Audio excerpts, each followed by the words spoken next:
Somebody told me that on the beach sometimes you can find mermaids. I've been looking for one, I haven't found one yet. People love to listen to music. You're walking, exercising, especially exercising. Everybody has little things in their ears listening to music because it's so motivating. This 4-7-8 meditative universal breathing is phenomenal. So next time you feel like a buzz, skip the alcohol and reach for a banana. Bananas have something tryptophan, which increases serotonin. So, moving to heal is our topic today, and how important movement is to decreasing anxiety and depression and stress.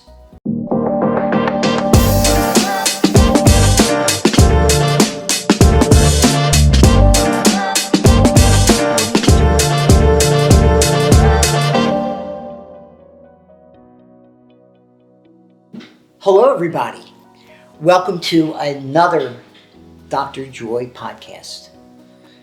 We are joined today by the wonderful social media manager, Stephanie. Hello. How are you? Great. Good.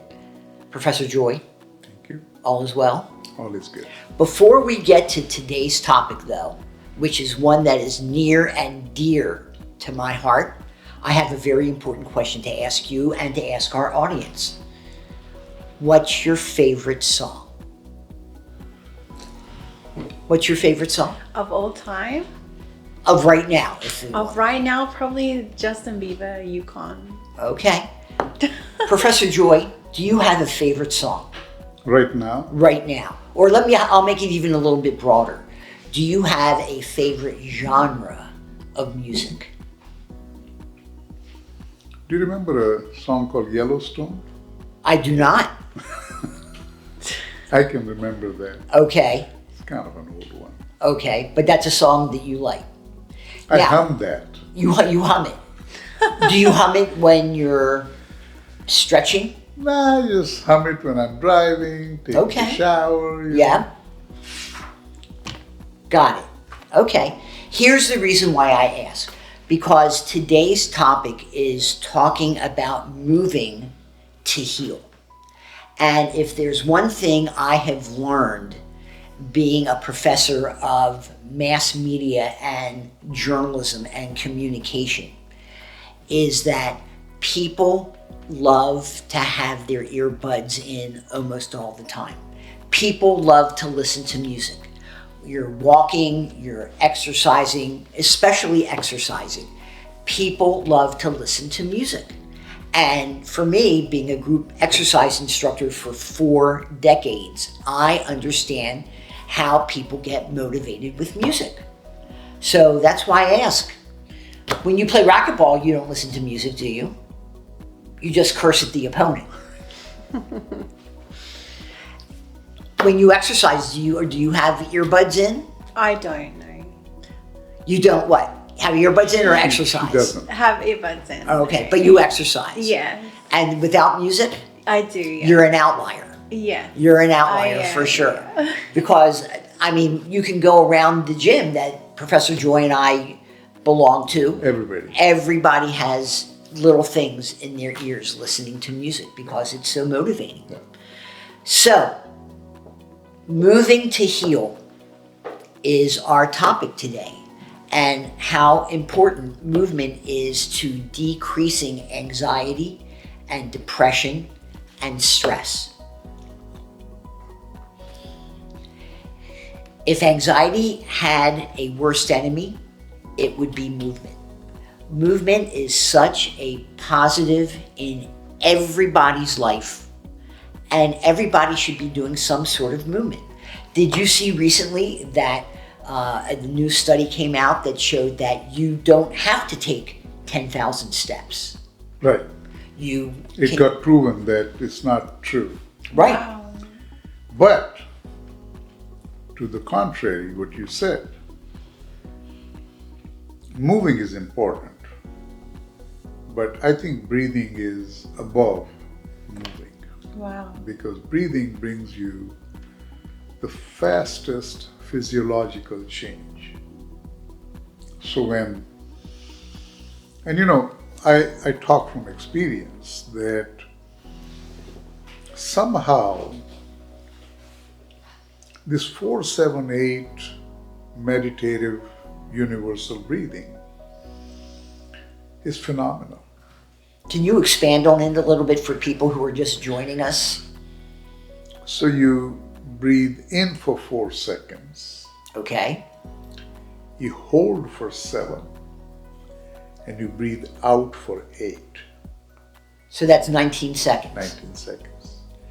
You can do it 3 times in less than a minute, 57 seconds. Right. You can do it when you're driving, exercising, walking, whatever. Now,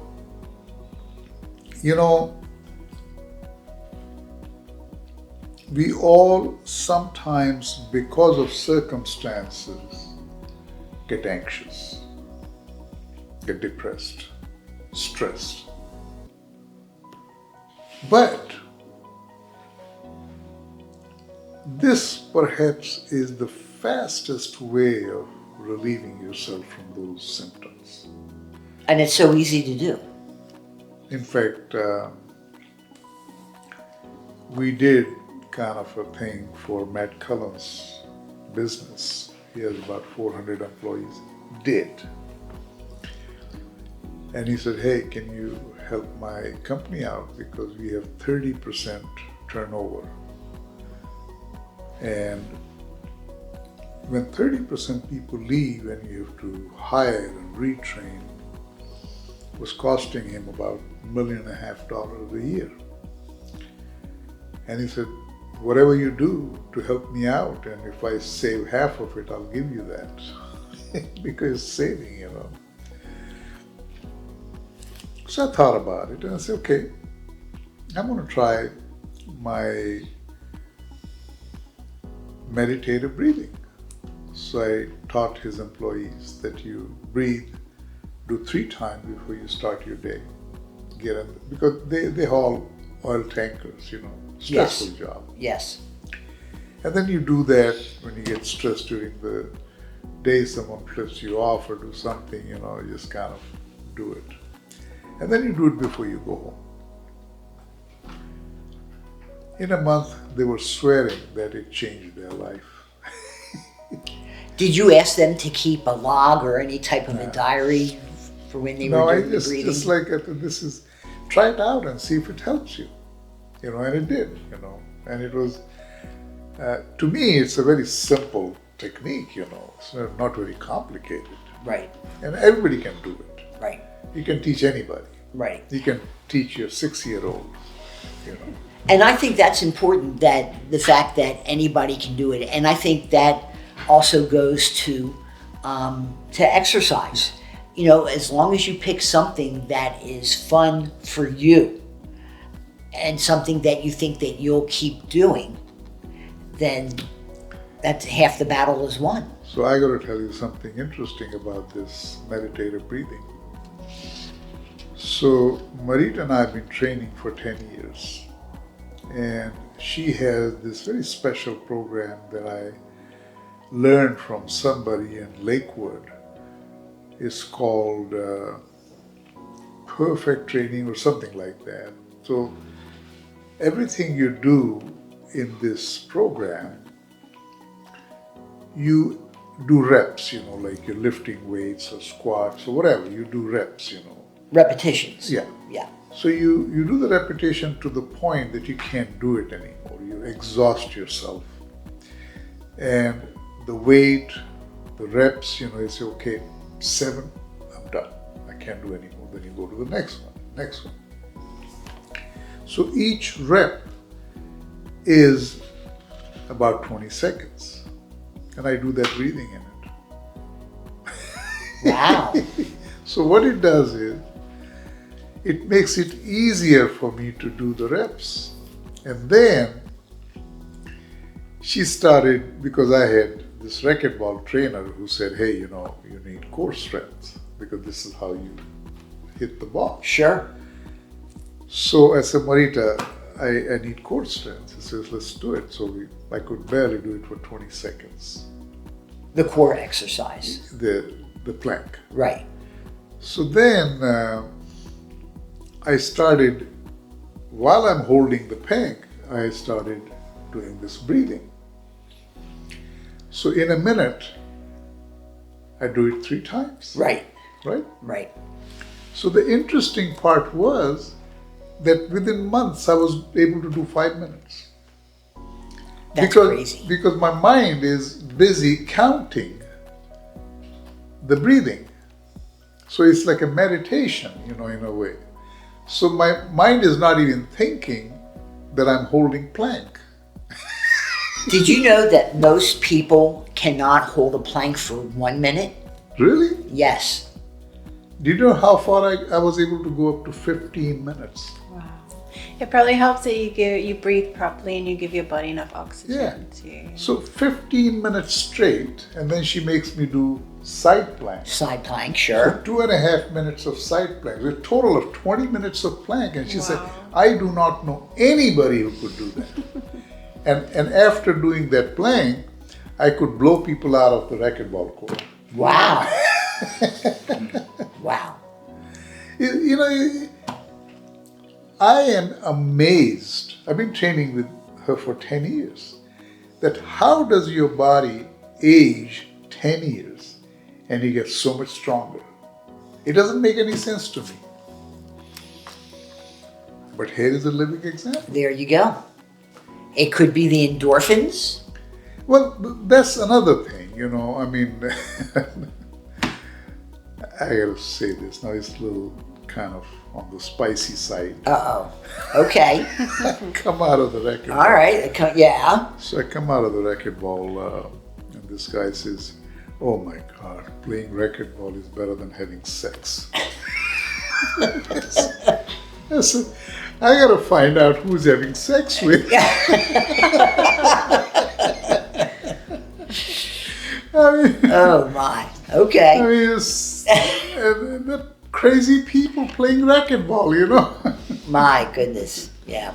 So we say in this chapter that obviously there is a lot of research to back up these claims and everything that, endorphins and cortisol regulation and reduced inflammation. Right. Yeah, see, look, you got all hot and bothered about it and everything. You have to take your jacket off. Oh my gosh. Improved sleep. Do you sleep better? There you go. There you go. Talk about sleeping. Just to, again, take 30 seconds. So, in my training, the last 5 minutes is Shavasana. She sets me up, adjusts my shoulders, pull a blanket, and then she leaves, So she sets me up, and then she leaves, and I just take a nap, in a way. And when I lay down, she touches my shoulder, I'm snoring. Wow. She said, "You don't even let me set you up. You're already gone." Unbelievable. So there is no one right answer about what exercise is best for you. But, there's so many different options for people to try. Yeah. And you just have to find the one that works best Works for you, yeah. It could be walking. Yeah. And you don't even have to walk for that long for you to see some positive effects and everything. Now you're a trainer. I heard walking is one of the good exercises. It is absolutely one of the best exercises. It really is.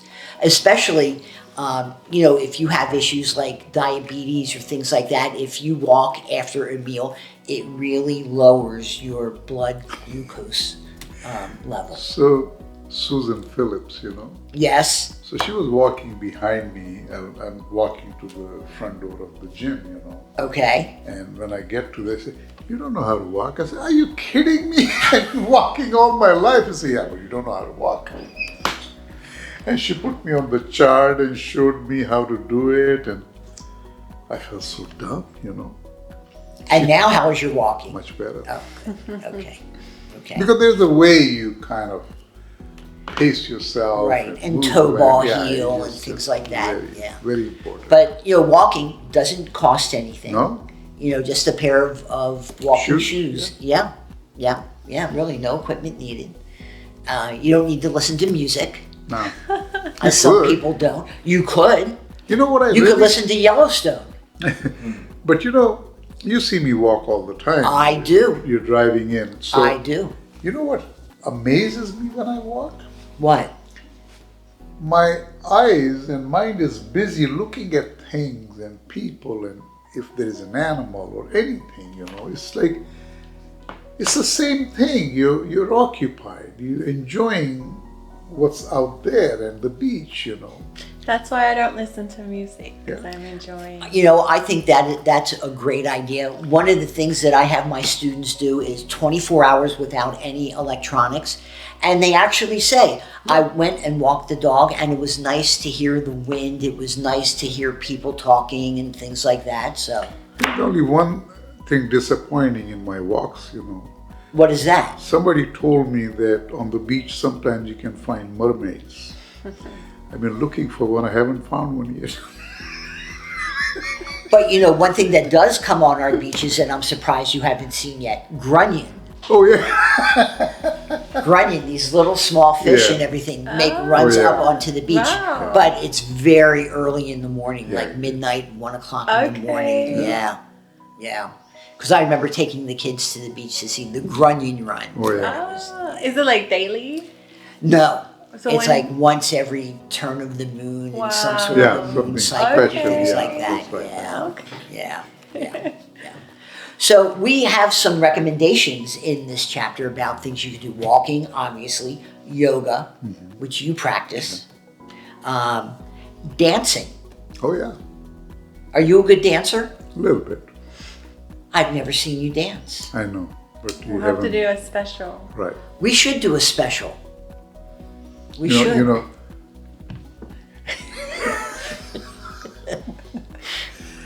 I sometimes think I'm a little crazy as a professor, you know. Yes.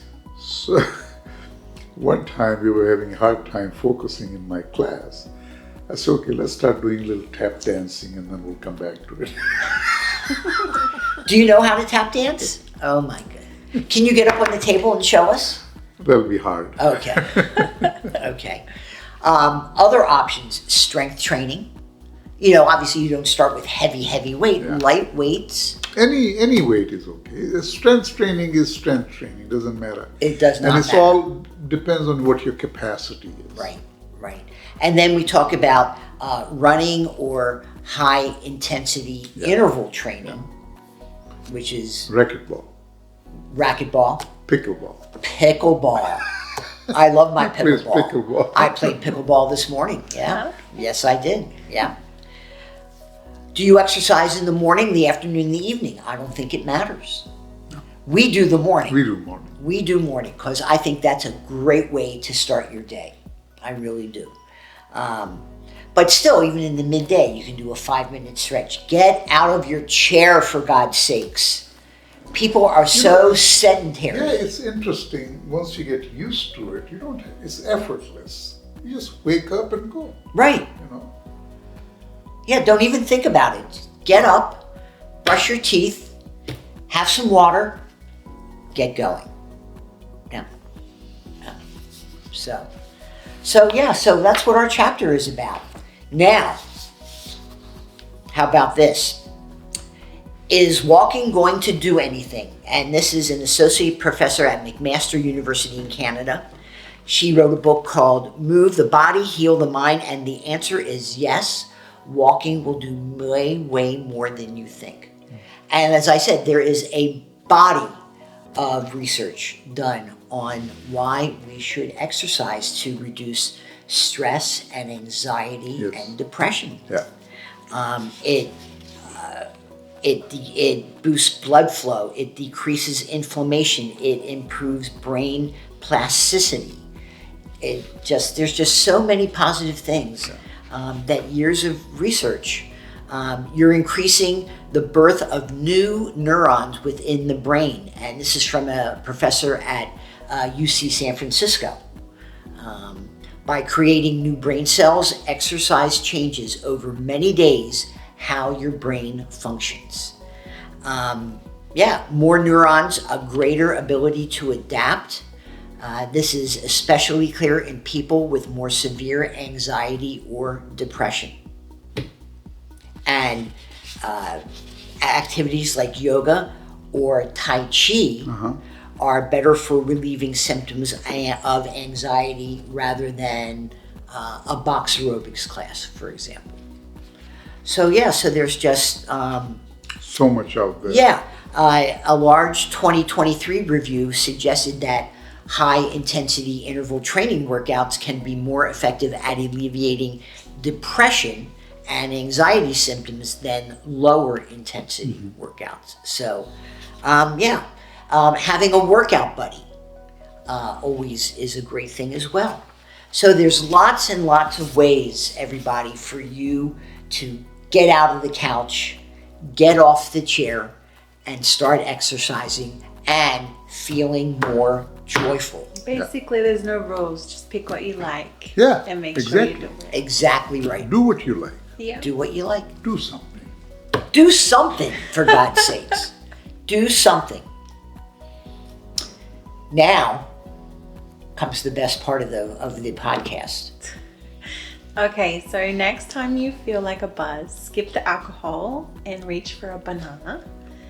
Bananas have something tryptophan, Okay. which naturally, what's the word? Increases Okay. your serotonin, Really? giving you a natural Banana? high. Yeah.